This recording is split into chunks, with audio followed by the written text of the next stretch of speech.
안녕하세요. Do Your Own Research 도오리입니다. 미국 시간으로 2월 28일 월요일 미국 주식 이야기 해보는 시간 갖겠습니다. 오늘은 장후에 있었던 루시드 모터스의 2021년 4분기 실적 발표에 대해서 간략하게 알아보는 시간 갖겠습니다. 루시드 모터스가 오늘 하루 장이 좋았어요. 전기차와 전기차 관련 회사들의 주가 상승이 오늘 돋보였는데요. 루시드도 예외가 아니었고요. 루시드가 한 10% 정도 오르는 상황에서 장을 마감을 했습니다. 이는 실적 발표에 대한 좀 기대감도 있었다고 보여지는데요. 실적 발표 이후에 주가가 다시 급락을 해서 10%의 상승분을 더 까먹는, 그래서 한 14.4% 정도의 하락으로 장외에서 떨어진 상황입니다. 이것은 기대치를 크게 못 미치는 실적 발표를 해서이기도 하지만요. 2022년도 생산 예상치가 하향 조정됐다는 것이 충격이었던 것 같습니다.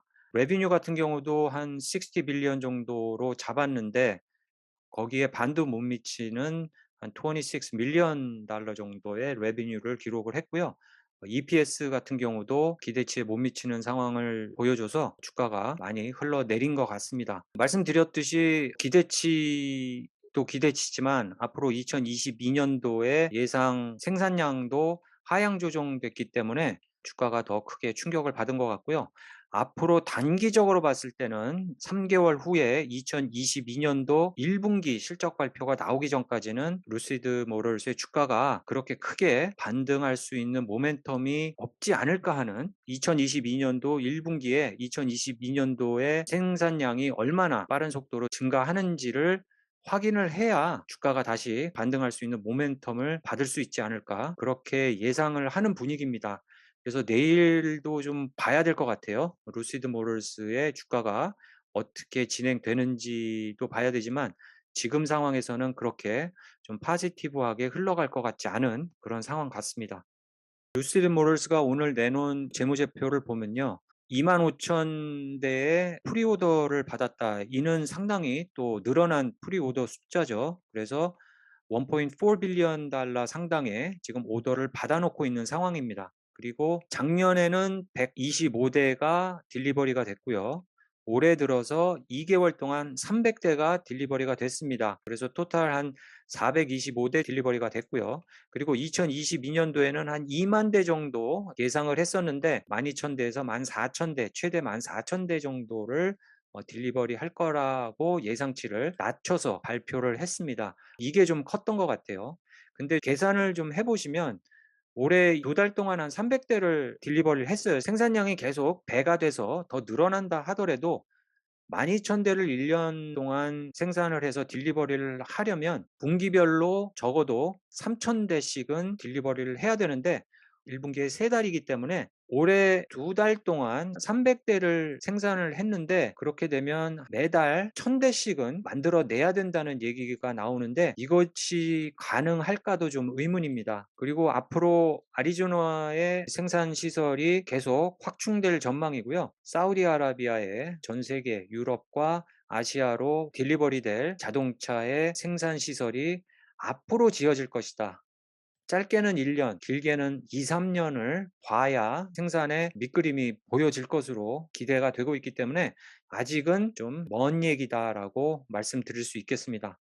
재무제표를 보시면 자동차 생산이 되고 딜리버리가 되기 때문에 이렇게 크게 캐시와 자산이 크게 늘었죠. 이것은 또 계속 증가할 전망이고요. 그 대신에 빚도 상당히 늘었습니다. 장기 채무가 거의 2 빌리언 달러로 크게 늘었습니다.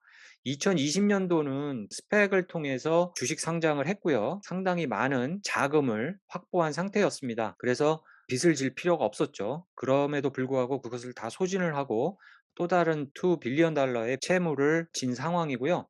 거기다가 또 워런트까지 발급을 했어요. 이게 어마어마한 양의 워런트입니다. 이것이 이제 유상증자라고 보시면 되는데요. 주식 전환 채권 같은 거죠. 싼 값에 이 워런트를 사서 나중에 주식으로 전환을 하는 또 다른 방식으로도 유상증자를 충분히 할 수 있는 그런 상황입니다. 왜냐하면 지금 계속 시설을 확충을 하고 앞으로 5년 후의 시장을 선점하기 위해서 지금은 돈을 계속 쓰는 상황이라는 것을 염두를 해 두셔야 할 것 같습니다. 2021년도에 보시면 상당히 유상증자를 크게 했어요. 4분기뿐만이 아니고 전체적으로 보시면 엄청난 유상증자를 해서 주식에 물타기를 한 상황이고요. 손실이 점점 커지는 것을 볼 수 있습니다.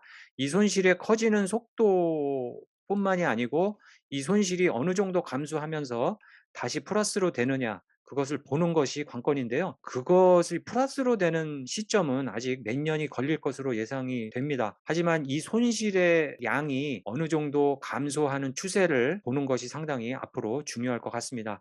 그리고 앞으로 연준이 이자율을 계속 올리거나 크게 테이퍼링을 해서 유동성을 잠근다 그러면 타격을 받을 수 있다는 것도 말씀을 드리고 싶습니다.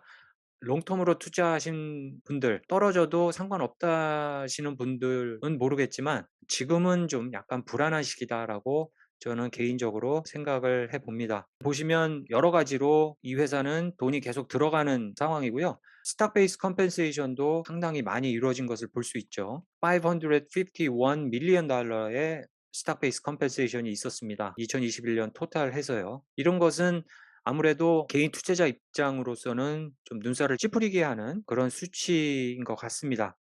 그리고 오늘 좀 기대했던 것이 루시드 모터스의 SUV 그래비티에 대해서 좀 앞으로의 예측과 어떤 방향으로 가고 있는지를 얘기했었으면 하는 그런 기대를 했었는데요. 오늘 그래비티에 대한 내용의 얘기는 없었습니다. 그것도 약간 실망으로 다가왔고요. 그리고 며칠 전에 있었던 루시드 에어 드림 에디션에 자발적인 리콜이 있었어요. 드림 에디션 203대를 리콜을 단행을 했습니다. 이게 며칠 전 단행을 했기 때문에 이것도 생산량에 좀 차질을 빚을 수 있는 그런 상황이 아닌가 싶습니다. 그래서 오늘 크게 폭등을 해서 한 29불 선까지 올라갔습니다. 지금 계속 다운 트렌드로 가고 있습니다. 이 하방 트렌드를 제가 두 개를 좀 나눠봤어요. 하나는 좀 최근에 있은 급경사 하방 트렌드를 나눠봤고요. 그리고 완만한 경사의 그런 하방 트렌드. 그리고 이 하방 트렌드는 분명히 이게 보여지죠. 계속 떨어지는 국면인데요. 며칠 사이에 크게 반등을 해서 이 하방 트렌드에서 벗어나오나 싶었는데 오늘 이 하방 트렌드 경계선에 걸쳤습니다. 24불 80전, 25불 언더로 이렇게 걸쳤어요. 이 그린 구간하고 레드 구간에 딱 만나는 부분에서 정확히 걸쳤습니다. 그래서 만약에 내일 주가가 더 떨어져서 이 구간에서 논다 그러면 떨어지는 어떤 하방 트렌드로 계속 갈 수 있는 힘을 받는다라고 말씀을 드릴 수 있겠습니다. 24불에서 한 20불 사이에서 왔다 갔다 할 수 있고요.